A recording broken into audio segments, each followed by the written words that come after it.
Activity 6 demonstrate the rate of evaporation increase with an increase in surface area. তাই আমরা activity 6 থেকে বলতে পারি the rate of evaporation increases অর্থাৎ বাষ্পীভবনের হার বৃদ্ধি পায় with an increase in surface area. কি হয়? with an increase in surface area অর্থাৎ তার পরিধির ক্ষেত্রফল তার পৃষ্ঠীয় তলের ক্ষেত্রফল যদি বড় হয় তাহলে বাষ্পীভবনের হার কি হবে? কি হবে? কি হবে? বেড়ে যাবে, ইট ইনক্রিজেস, কি হবে? বেড়ে যাবে।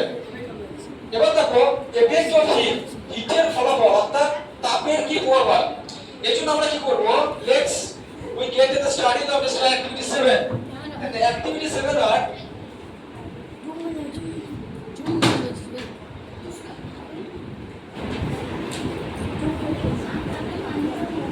effect of heat, effect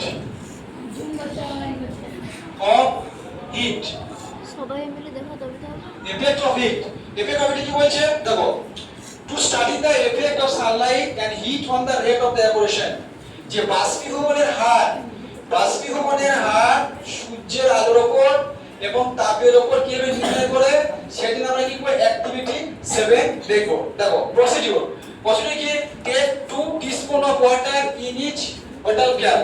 বলছে কি করা হলো, আচ্ছা ম্যাটেরিয়ালস রিকোয়ার, কি ম্যাটেরিয়ালস দেব, নেব 2 স্মল প্লাস্টিক বোতল ক্যাপ, দুটো ছোট ছোট প্লাস্টিকের বোতল ক্যাপ নেব, টিস্পুন নেব, চামচ নেব, ওয়াটার পানি নেব। প্রসিডিউর মানে কি, যে পদ্ধতি কি, take 2 spoon of water in each one বোতল ক্যাপ, অর্থাৎ এখানে দুটো বোতল ক্যাপ নেওয়া হলো, এখানে একটা বোতল ক্যাপ নেওয়া হলো, আর এখানে একটা বোতল ক্যাপ নেওয়া হলো। ঠিক আছে, এটা একটা বোতল ক্যাপ,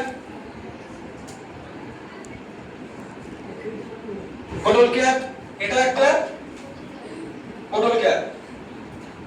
ঠিক আছে, বোতল ক্যাপ নেওয়া হলো, প্লেস অন দা বোতল cap in the direct Sunlight.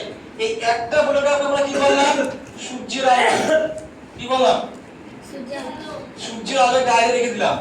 একটা বোতল ক্যাপ কি করলাম, সূর্যের আলোয় ডাইরেক্ট রেখে দিলাম। and the second leg and the other indoors a room, এটা কি করলাম, এটাকে আমরা রুমের টেম্পারেচারে অর্থাৎ আমাদের রুমের মধ্যে রাখা হলো। কোথায় রাখা হলো? Room temperature